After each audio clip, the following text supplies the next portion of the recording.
2. Book TV's live coverage of the Annapolis Book Festival continues. Starting now, a panel on drone warfare.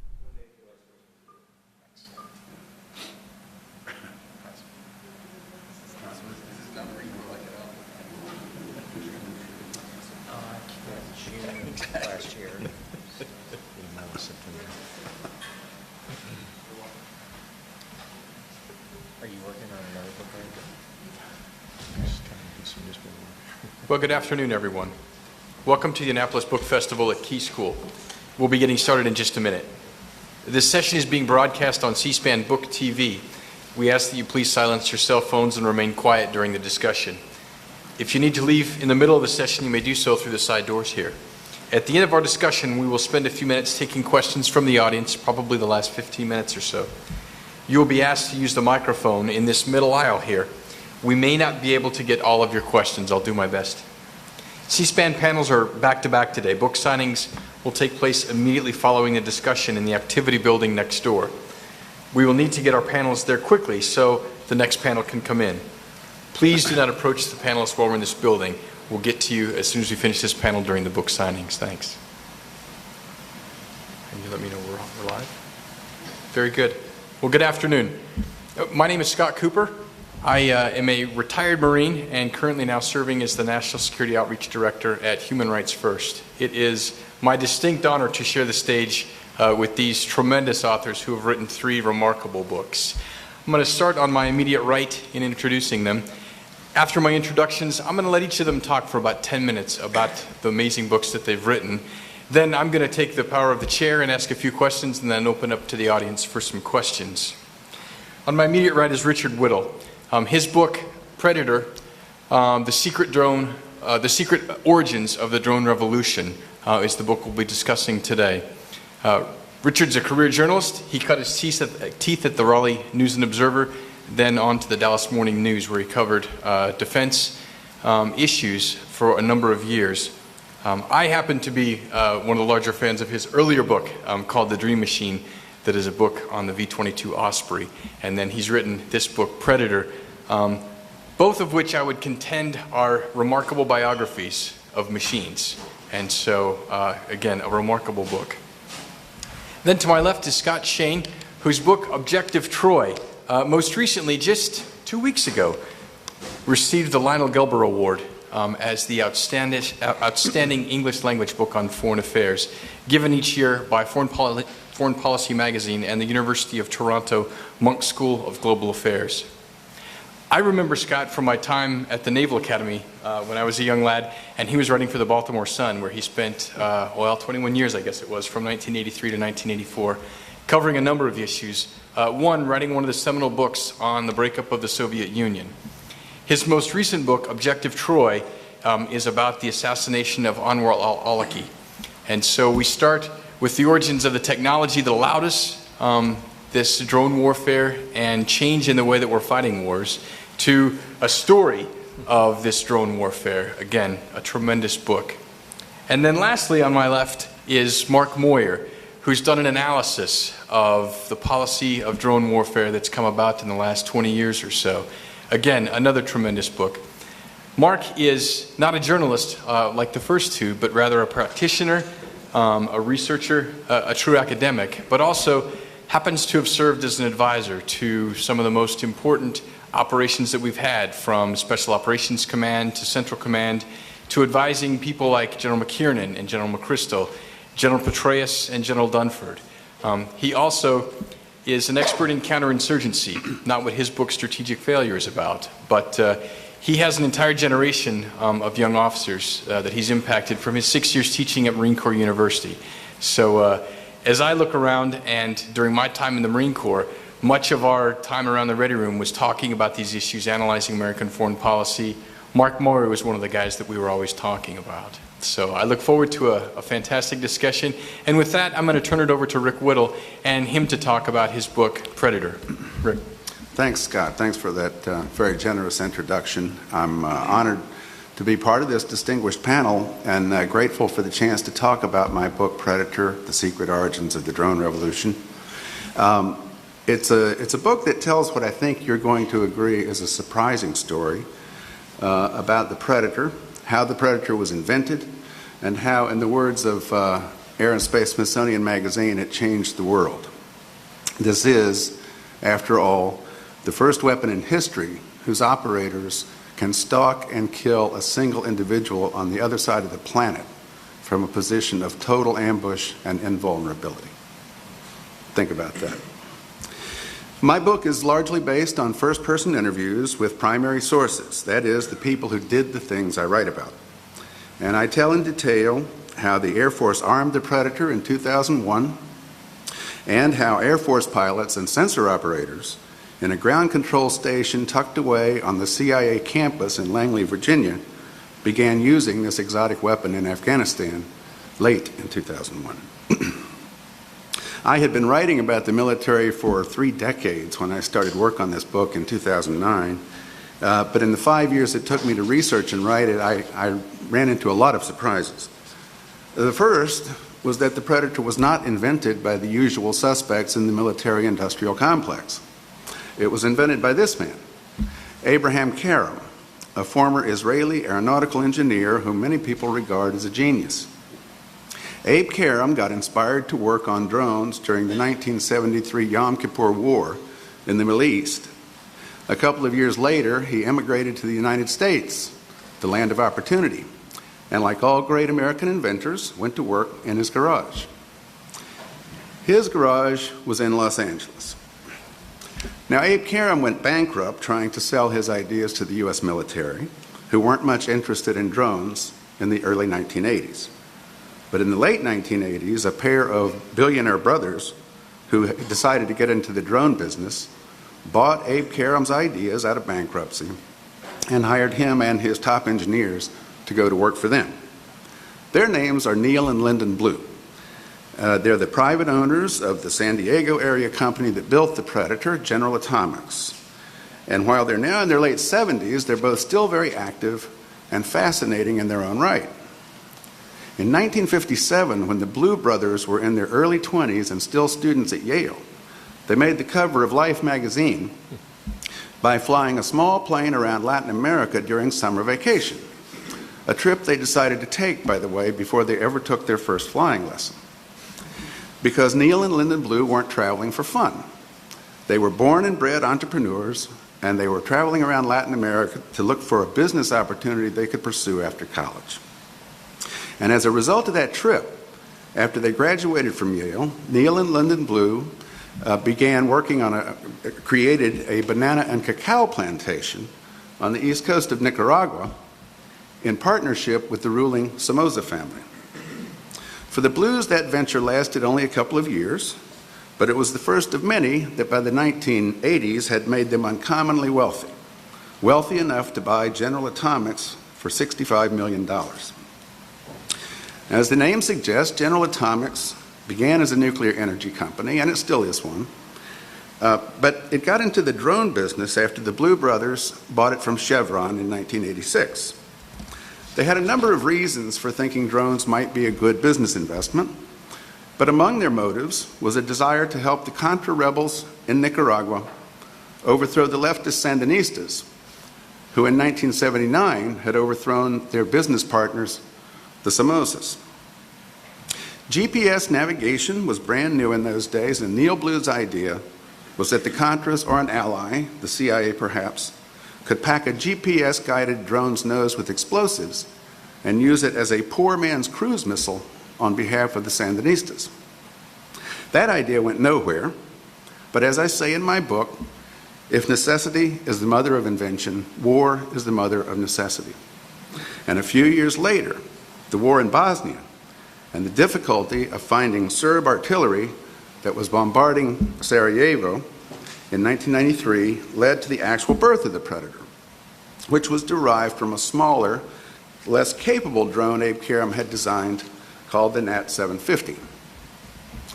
In 1993, the CIA bought 2 Nat 750s from General Atomics to use as spy planes in Bosnia, and they got good results. That helped inspire the Defense Department to develop a derivative, the Predator, which flew for the first time in July 1994. One of the big improvements over the Nat 750 was that the Predator could be flown by satellite, which is why it has that familiar bulbous nose. There's a satellite dish inside. The Predator wasn't armed at first. It just carried a video camera, radar, and other sensors that could be used to gather what the military calls ISR, an acronym for Intelligence, Surveillance, and Reconnaissance.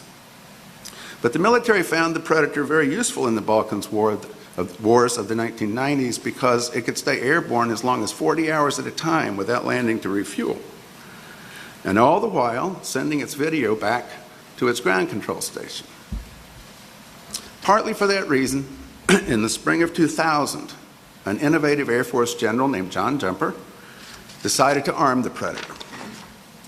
Jumper assigned that project to a very special Air Force unit that goes by the exotic nickname Big Safari. In my book, I describe Big Safari as a real-life version of Q Branch, the technology shop in the James Bond movies. And that's where the CIA comes into the Predator story.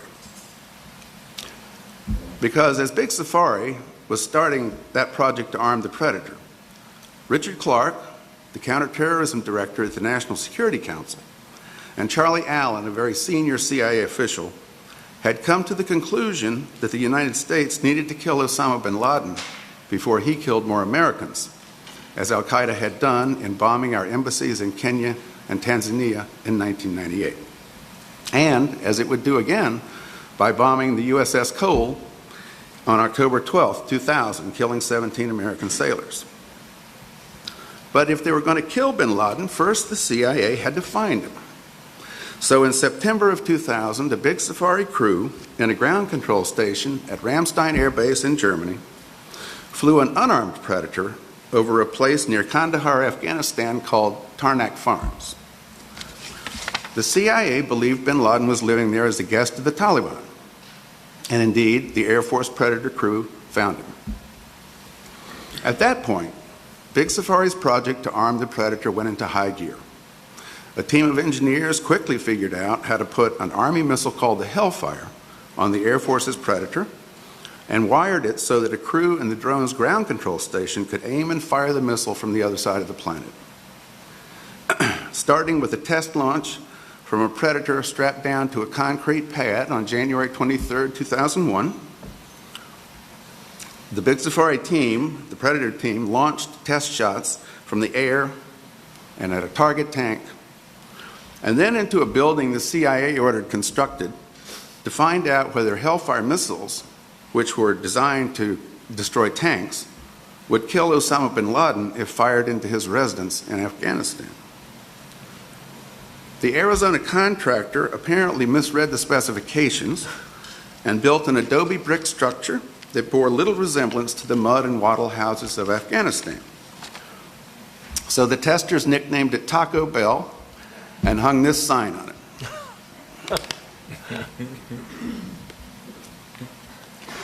They were in a hurry at this point, so to help measure the Hellfire's lethality inside a building, they had to dispense with the usual mannequins filled with ballistic gelatin. Instead, as you can see in this photo, they used plywood silhouettes and watermelons to simulate people in test shots. Now, I was surprised to learn that in those days, before 9/11, the Defense Department didn't want its people to be the ones who pulled the trigger on a Predator Hellfire strike that killed Osama bin Laden. So at first, they had Big Safari create a trigger that was connected to the Air Force Flight Crew's control panel by a long white cable, but was to be operated by someone from the CIA. Then the CIA argued that they shouldn't be the ones to fire a military weapon, especially in something that would count as an assassination. For years there had been executive orders banning assassination. So an Air Force Master Sergeant who was working for Big Safari dubbed this remote trigger the monkey switch. Excuse me. Whoa, I lost my slide. Where's the monkey switch? I had it, sorry. I'll dig it up later. Very good. They called it the monkey switch because they figured that maybe they could just train a monkey to press the trigger. Nobody would have to take responsibility. But while Big Safari and people at the lower levels of the CIA were getting prepared in that summer of 2001 to send an armed predator after Osama bin Laden, Richard Clarke was having trouble getting the Bush administration to focus on the threat he and others saw in al-Qaeda.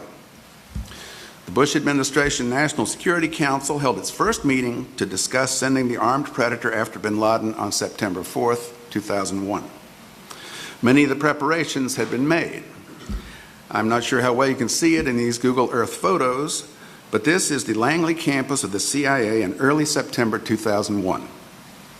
The inset shows a double-wide mobile home that was put there to serve as a command center for an Air Force Predator team. The small rectangle adjacent to it is a Predator ground control station, painted white to make it look like an ordinary construction bin. But at that September 4th National Security Council meeting, neither the CIA nor the military wanted to take responsibility for pulling the trigger on this unfamiliar new weapon, even using the monkey switch. So they decided to wait. 1 week to the day later, of course, everything changed. And the day after that, 3 armed predators were on their way to a base in Uzbekistan where they could take off and land for missions over Afghanistan. Predator 3034, flown by Big Safari's Captain Scott Swanson and Master Sergeant Jeff Quay from that ground control station in the trailer park on the CIA campus, launched the first lethal drone strike in Afghanistan on the first night of the war there, October 7th, 2001, a story that I tell in great detail in my book. 3 days later, President Bush, at another National Security Council meeting, said, "Why can't we fly more than one Predator at a time? We ought to have 50 of these things." And in December of that year, Bush gave a speech to the Corps of Cadets at the Citadel in South Carolina, where he said, "Before the war, the Predator had skeptics because it did not fit the old ways. Now it is clear the military does not have enough unmanned vehicles." I think that's when the drone revolution began. And now I'll leave it to my fellow authors, Scott Shane and Mark Moyar, to talk about how the CIA's initial reluctance to use an armed drone like the Predator changed in succeeding years quite dramatically. Thank you. Thank you very much, Richard. I'm going to give a quick personal vignette as I turn it over to Scott Shane. I had the great honor to serve as a research assistant for Admiral Stansfield Turner when I was in graduate school in the early 1990s. He was the director of the CIA in the Carter administration. And you mentioned during your talk, Richard, about the executive orders banning assassination. In the aftermath of the Church Committee hearings, which some in this room are not old enough to remember, there was a lot of consternation about some CIA programs that had as their aim to assassinate political leaders. And Executive Order 11905 was signed by Jimmy Carter in February of 1976 that banned political assassination. President Carter expanded on that 2 years later in January of '78 that banned any sort of assassination. And then Ronald Reagan, in his first year in office, used that same language in Executive Order 12333 that banned any agent of the United States from taking part in any assassination. Lawyers within the government revisited that decision in 1998 after the embassies in Kenya and Tanzania were bombed and determined that anyone who was confirmed to be a terrorist could be the target of an assassination. And that was the legal logic behind those tomahawk strikes against those camps of bin Laden in Afghanistan in 1998. Boy, where have we come from there? The story of not just that, but also specifically the assassination of an American citizen is the story that Scott Shane has told. And so with that, I want to turn the floor over to him, and I look forward to hearing your few minutes. Thank you, Scott. Thank you, Scott. So my book is called Objective Troy, and the subtitle is A Terrorist, a President, and the Rise of the Drone. And if Rick's book is the biography of the machine, the Predator, mine is really the biography of a guy who got killed by one of these machines, Anwar al-Awlaki. Part of my reason writing this book was actually to understand how somebody becomes a terrorist, how somebody, in this case, Anwar al-Awlaki, who had had a happy life for quite a few years in the U.S., an American citizen, a very successful imam, Muslim preacher, condemned 9/11, called for bridge building after 9/11 from his post at a big mosque outside Washington, D.C., how he ended up spending his last years with Al-Qaeda in Yemen trying to kill Americans. And so I'm going to sort of fast forward really to the second half of my book, to where Anwar al-Awlaki has moved to Yemen, has joined Al-Qaeda, and I'm really going to start with the moment when Awlaki is essentially, he's become essentially the leading spokesperson, certainly in English, for Al-Qaeda and for the cause it represented. Looks like we're having a little bit of trouble. Should we play it through the microphone up here? There's the video. They don't want to talk. Okay. Well, okay. All right, well, while he works on that, I will tell you what you would have seen. In March, the first video is in March of 2010. Anwar al-Awlaki, this guy who was a, sort of peace-loving preacher in the U.S., shows up. He's dressed in a camo jacket with a traditional Yemeni dagger in his belt, and he speaks right into the camera and says that he's speaking English and he's addressing Muslims in the West and in the U.S. in particular. And he's saying it is your obligation, your religious obligation, to join the violent jihad against the United States, that the United States is at war with Islam, and every Muslim's obligation is to attack America. And this comes on top of, first he sort of comes to public attention in November of 2009 after Nidal Hassan, a Army psychiatrist, U.S. Army psychiatrist and major, opens fire on people at Fort Hood. And it turns out they were in communication, and the next day Anwar al-Awlaki, who was a very tech-savvy, internet-savvy guy, put on his blog that Nidal Hassan was a hero and did exactly what you're supposed to do as a Muslim in America. Then the second thing that happened was on Christmas Day in 2009, some of you will remember the underwear bomber who tried to blow up an airliner as it came into Detroit. The bomb fortunately didn't go off, it burned him, but when he came off and eventually was interviewed by the FBI, he told the FBI that Anwar al-Awlaki, this guy in Yemen, had recruited him, vetted him, coached him, and prepared him for his mission blowing up a plane. So when when he has been proven to be not just a propagandist but an operational terrorist, President Obama asks the Justice Department, "Can I put this guy on the kill list? Will it be legal and constitutional to kill a U.S. citizen in this circumstance?"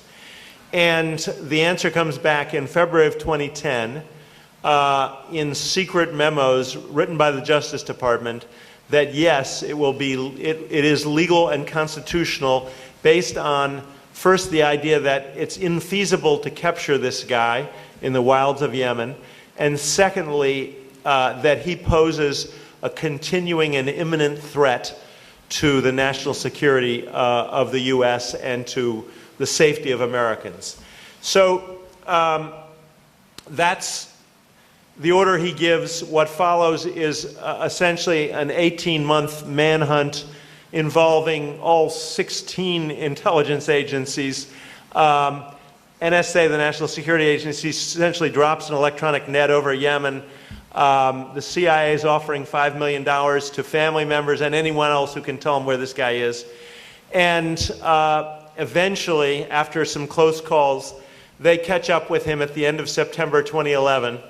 And they fire some Hellfire missiles at the vehicle that he's in, and he's killed along with a young American acolyte named Samir Khan, another member of Al-Qaeda, and two Yemeni Al-Qaeda guys. They're basically incinerated in their vehicle. So at that point, on that day, Obama mentions publicly that al-Awlaki is dead and mentions that the brave men and women of the military and the intelligence agencies deserve, it's a special achievement for them or something like that, but doesn't quite say how this man came to die, because they're still being very secretive about the drone program. A couple of years later, in a big speech on drones at National Defense University, Obama makes the killing of this American citizen for the first time sort of the centerpiece of his argument in favor of drones. Maybe you can cue up the next video if it works. Down the left-hand corner. Up. No, go back. Forward or backwards? Hit the left arrow and you'll go back to the other one, and then go down the left-hand corner. You have to use the cursor to go down to the left-hand corner. Yeah, which slide? The next one. That guy. There should be a little caret down there in the left-hand corner of the actual image. If you get your cursor down to the left-hand corner of the image, it should play.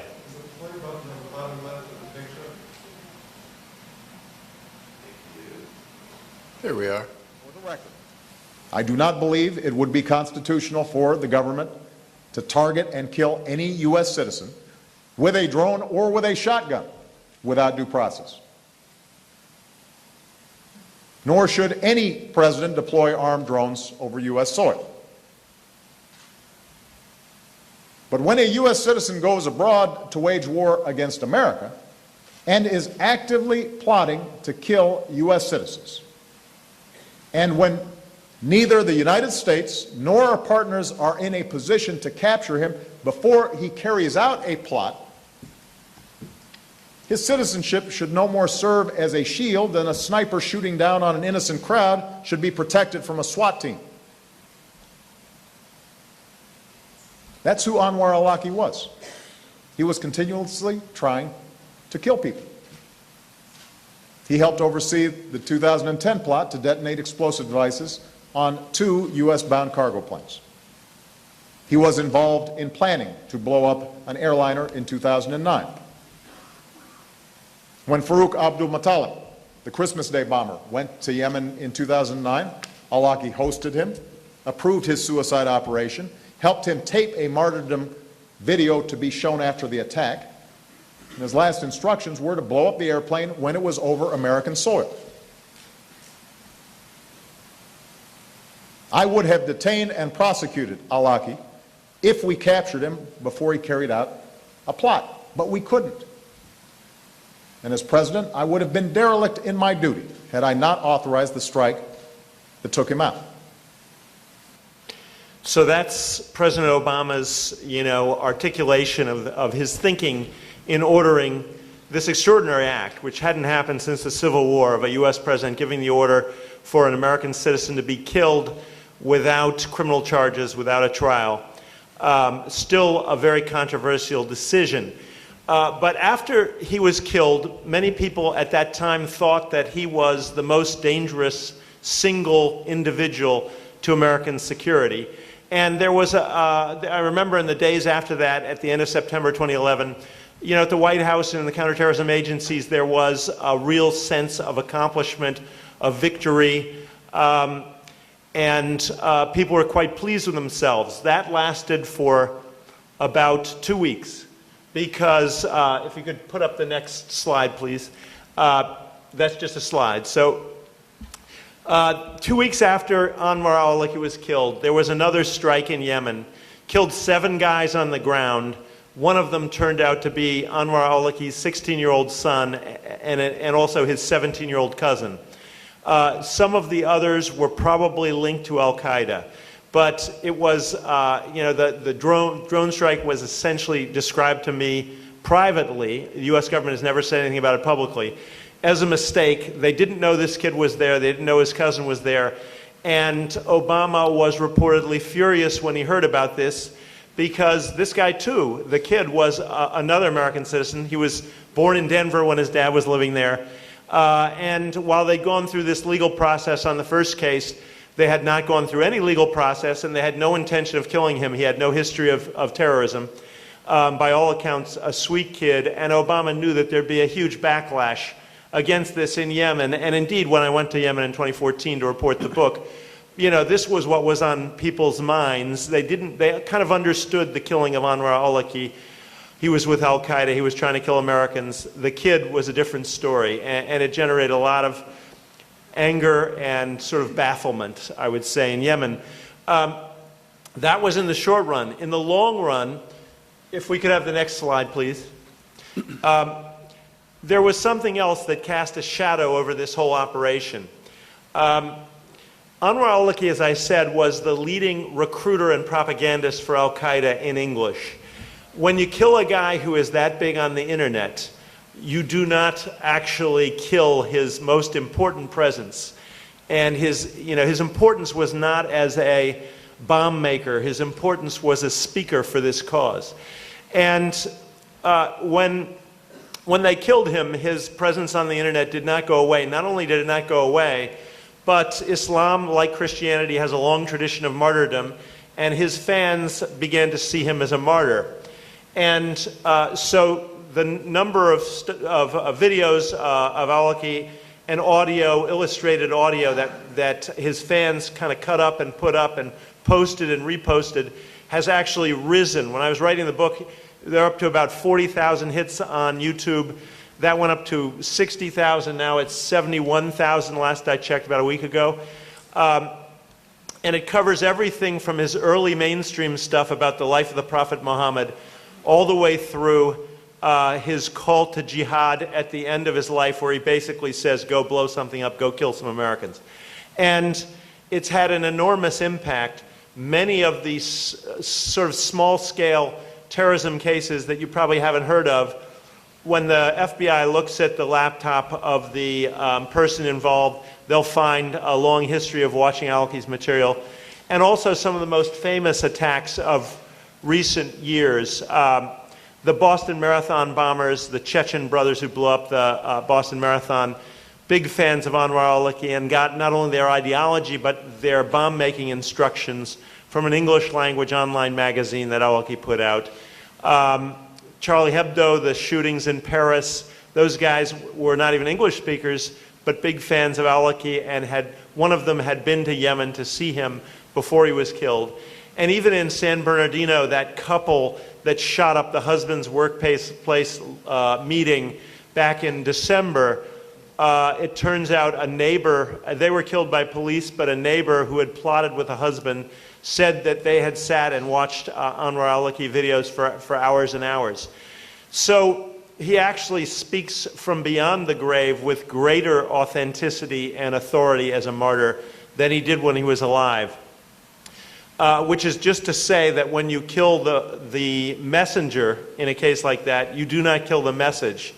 And it's an example of something that's happened again and again in the war on terror, which is that something the U.S. does to promote American security and safety generates a backlash, has unintended consequences that play into the hands of the enemy.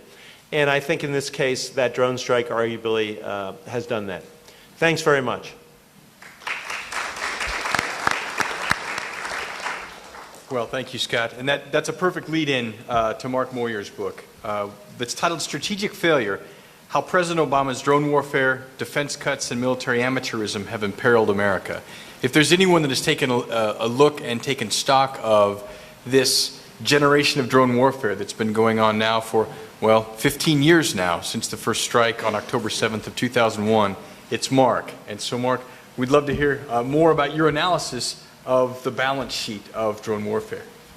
Thanks, Scott, and great to follow up on Richard Whittle's remarks and Scott Shane's, which I think provide you a lot of the context for what I'm going to talk about, which is the use of the drone as a strategic instrument of U.S. national security policy. And this is mostly a story of the Obama administration, which is really the first administration to use them on a truly large scale. You know, the Bush administration possessed them, but did not use them in anywhere near the frequency of the Obama administration. But it is worth looking a little bit at what the Bush administration did to provide some context for what follows. So the Bush administration certainly had the ability to use the armed drones.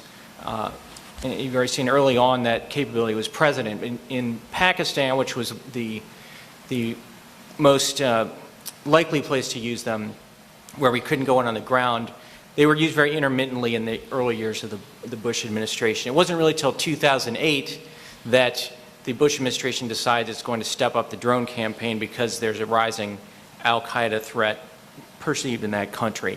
So in the second half of 2008, President Bush authorizes large-scale use of drone missiles for the first time in Pakistan. And we know that at least 9 senior al-Qaeda figures were killed in Pakistan during that time period. So pretty effective in that time. And when we look back on this is really kind of the golden era of the drone.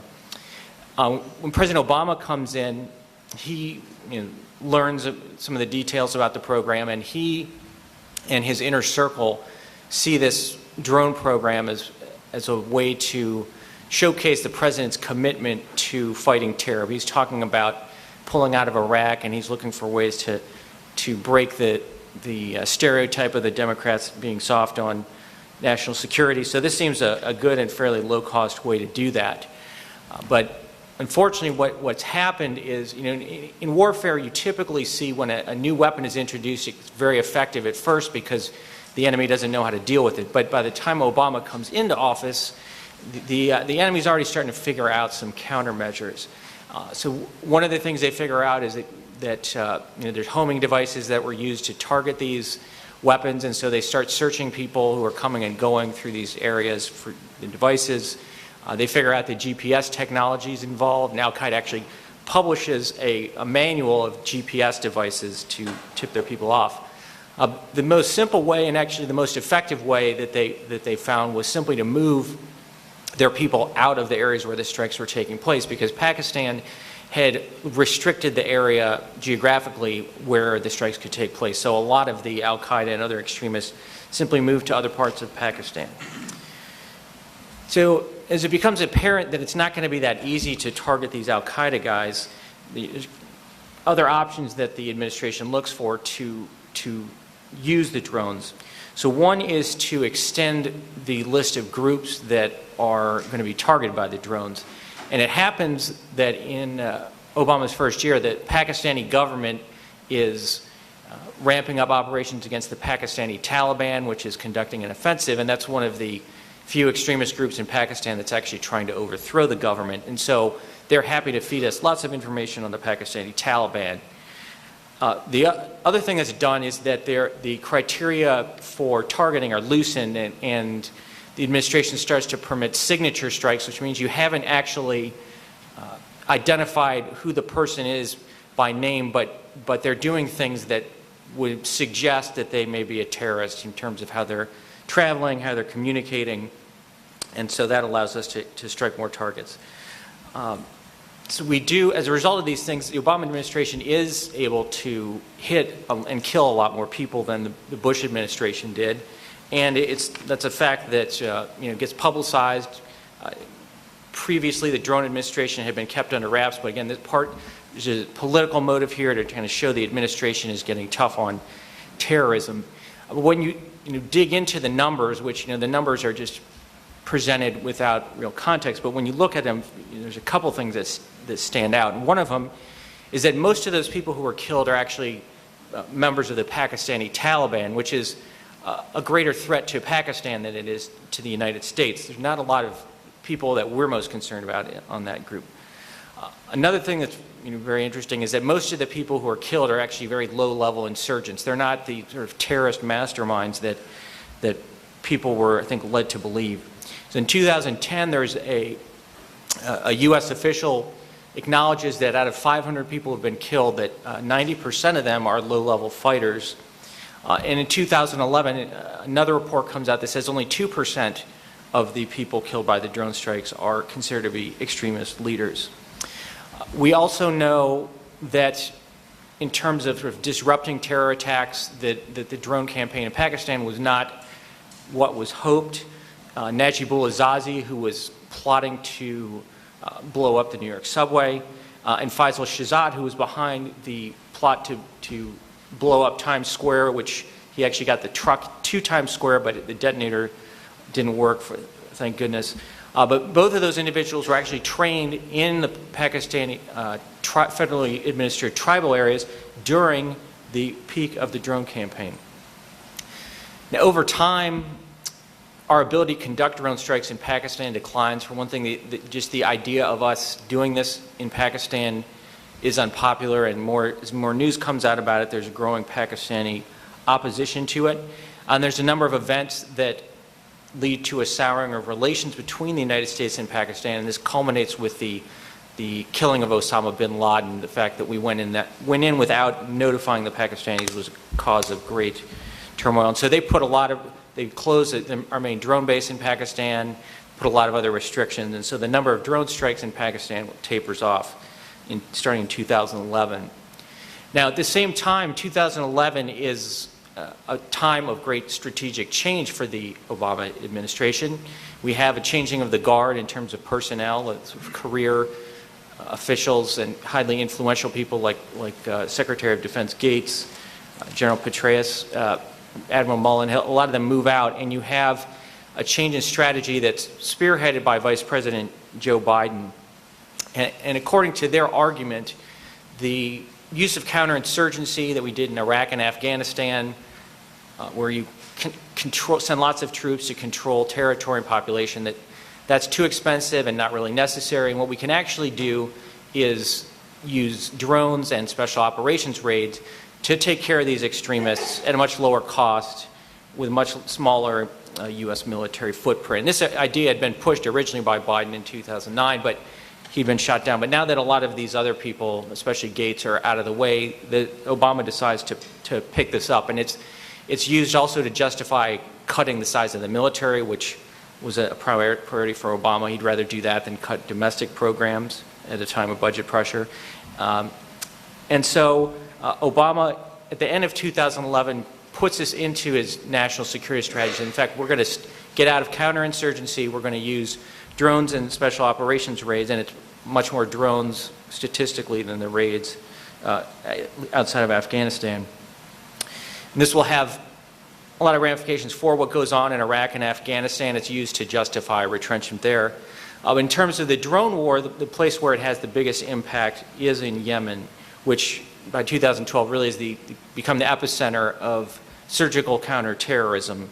And now that Pakistan's ramping down, and you already heard Scott provide a lot of rich detail on the specific events. But just in terms of strategically, by this time there had been a lot of discussion about the U.S. approach to Yemen, and within the U.S. Special Operations Command, there were recommendations that we need to help the Yemenis do counterinsurgency, not just counterterrorism.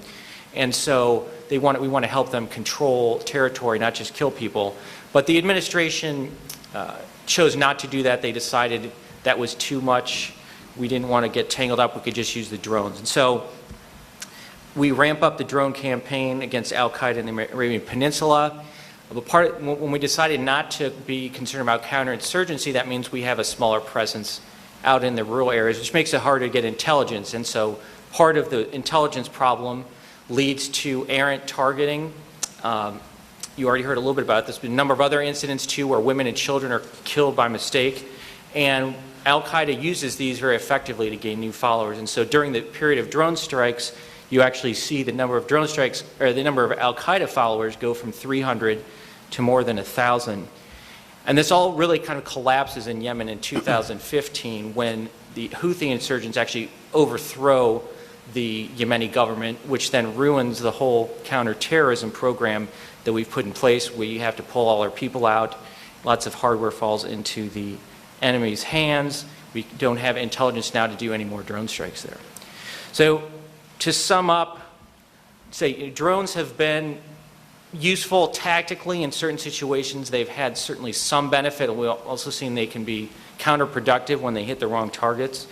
The idea that they could be a strategic instrument, I think, has been very much disproven by events. The enemy's if we don't have boots on the ground, or our friends don't have boots on the ground, you're not going to be able to stop these groups. And the idea, I think, has also been problematic simply because we've thought that having drones as a strategy was a viable strategy, and that has prevented us from doing and from adopting strategies that are actually more effective. Thank you. Thank you, Mark. We'll have time for a couple questions. I'm going to ask one, and then I'll turn it over to everyone. You concluded with drones as a strategy was a term that you used.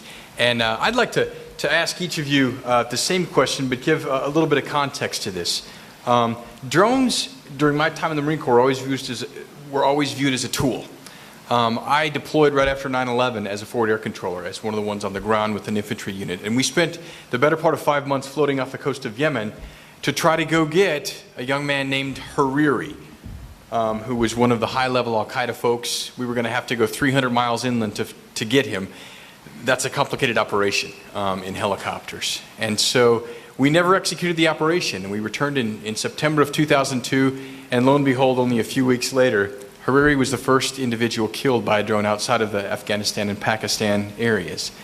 And so as we look to this tool, you know, we were kind of lamenting the fact that we didn't get the call, but also we knew how incredibly difficult it was.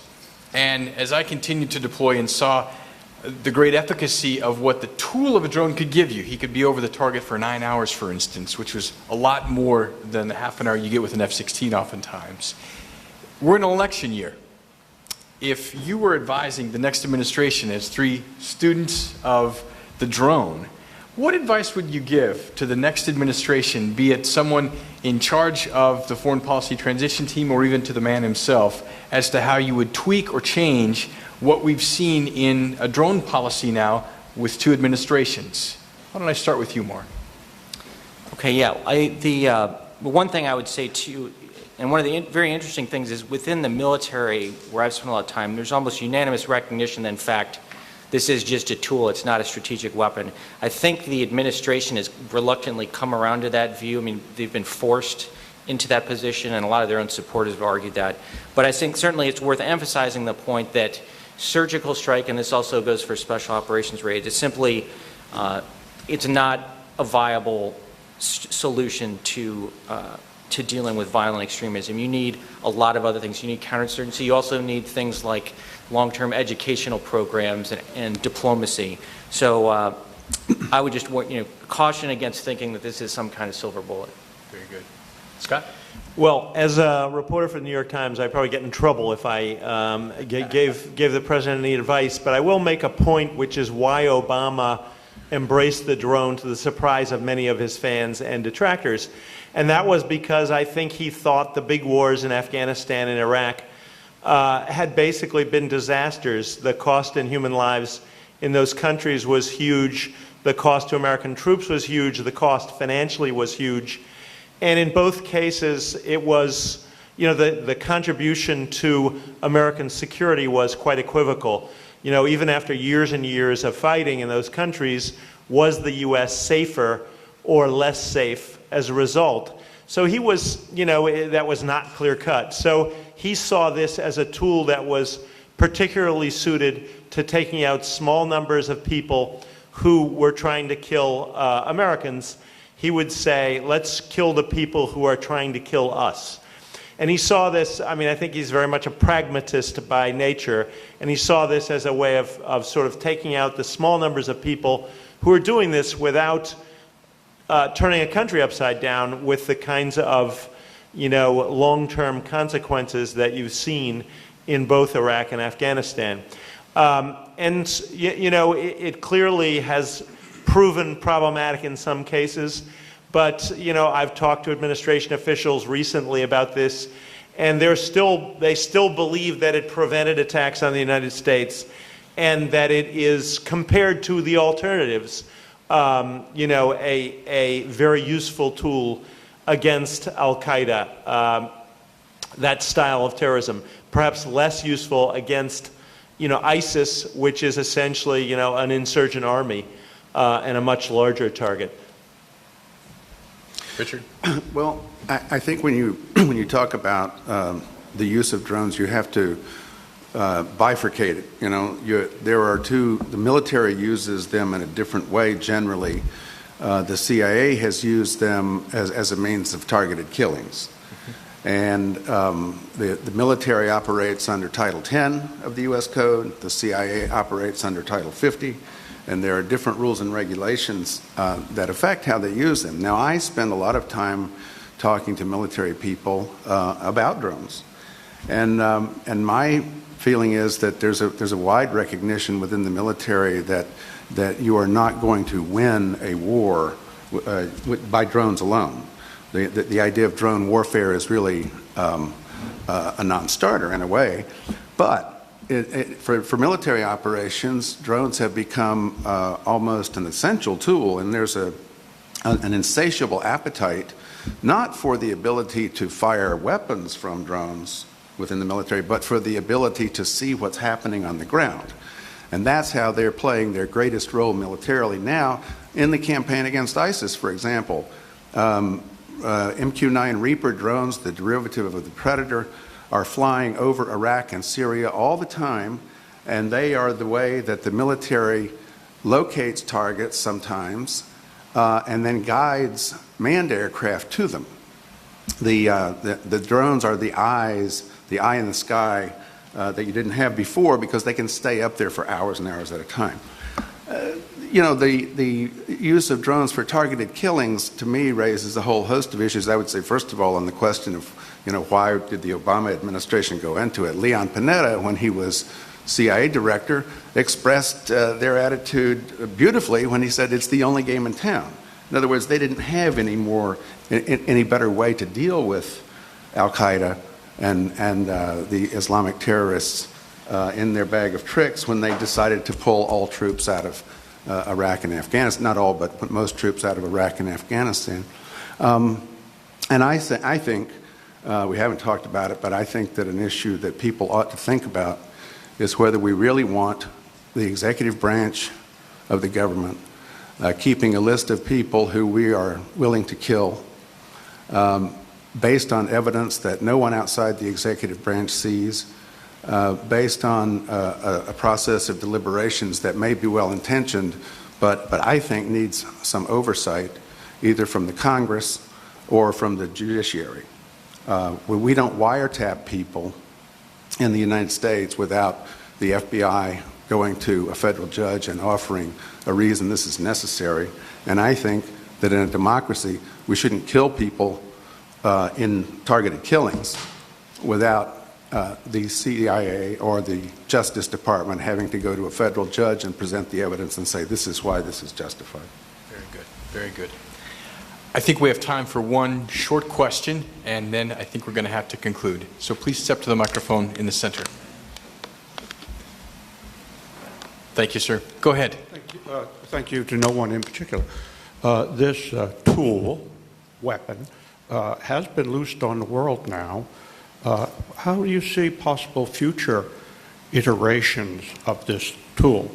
And how might that come back to haunt us? Great question. Who wants to take that one on? Well, I can talk a little bit about that. I think the drive within the military-industrial complex is to make drones more and more automated. There's been this myth out there up until now that they are somehow killer robots. There's nothing robotic about them. There are crews that sit and guide the drones, and there are people above them who decide what to do with them. But the drive is to make their flight more and more automated, to make everything about them more and more automated, so that they can be used in conjunction with manned aircraft and other assets in military operations. For example, the new F-35 fighter plane. Sometime down the road, the pilot might be able to fly with as many as 3 other armed drones that have similar capabilities to his fighter plane, and he would, in effect, become his own little fighter group. This is one vision that I have heard the Navy admiral who runs air warfare talk about. That's the way it will go. Now, let me just add that I don't think anyone is aiming to create drones that will automatically pick out and kill their own targets. that's a myth that's out there as well, because, in fact, there is a Defense Department policy on the books against a machine being an automated weapon killing a target without any human intervention. So anyway, that's a very vague answer, but that's one direction these things are going in. Very good. One additional answer to you is that, as you might expect, when the U.S. demonstrates a weapon like this, many other countries take an interest. And I think we're up to about half a dozen countries that now have used armed drones. I think there are 70 countries with drone programs, most of them for surveillance at this point. But one thing that, whatever critical things we may have said today about this weapon, you can bet that it will become a permanent part of many countries' arsenals. And for better or worse, we'll see other countries using it increasingly as the years pass. And I would just add to that too, other countries, a lot of these countries will not probably be as careful or judicious in how they use these, which for all the mistakes we've made, I think we've been a lot more careful than others. And there's also the potential use for terrorism within this country and other countries is certainly troubling. That's a great point. I think we could go on and on. This is a fascinating topic, and three gentlemen who have done a remarkable job telling those stories. I ask you to join us in the authors area where they'll be signing copies of their books, and I certainly commend to you these books, and thank you for your attention.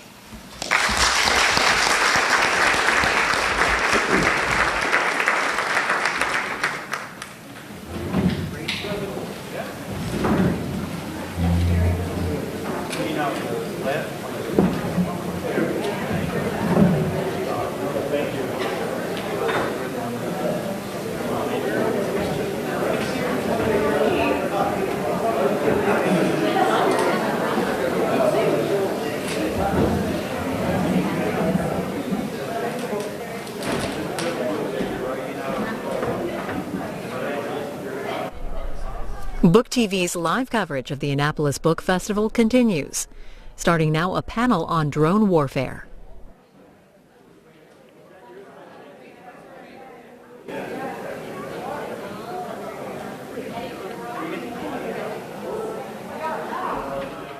USA Today reporter Ray Locker looked into the Nixon administration and found some things. Mr. Locker, what did you find about the Nixon administration that others haven't?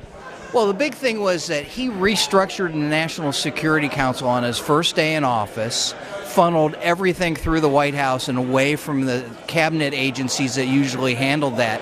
And that's created a series of resentments and rivalries that then Nixon had to keep his hands on and cover up a lot of secrets with throughout his entire presidency. Was this unprecedented at the time? Yes, it was. I mean, these agencies, State Department, Pentagon, CIA, used to have a lot of latitude and a lot of authority, and he really bottled that up. By taking control of those agencies, how did it affect the U.S. government? Well, it meant that those agencies didn't know a lot about what was actually happening in Vietnam and in diplomacy and all sorts of matters of foreign affairs.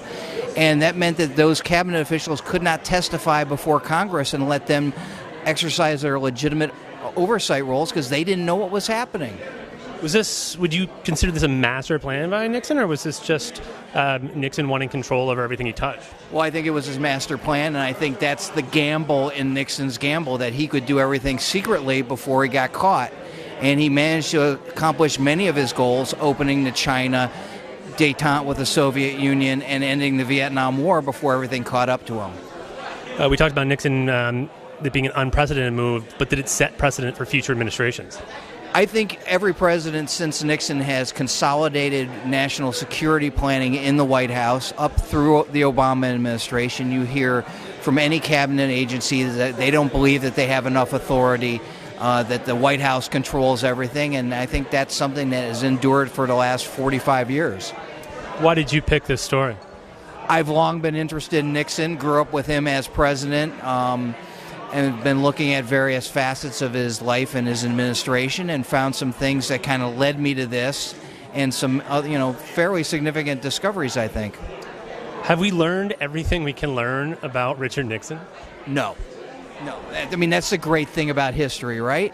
so many things that you think have been out get uncovered, they get declassified, people learn about them, and that can help you understand things that you thought you had known for years in a different way.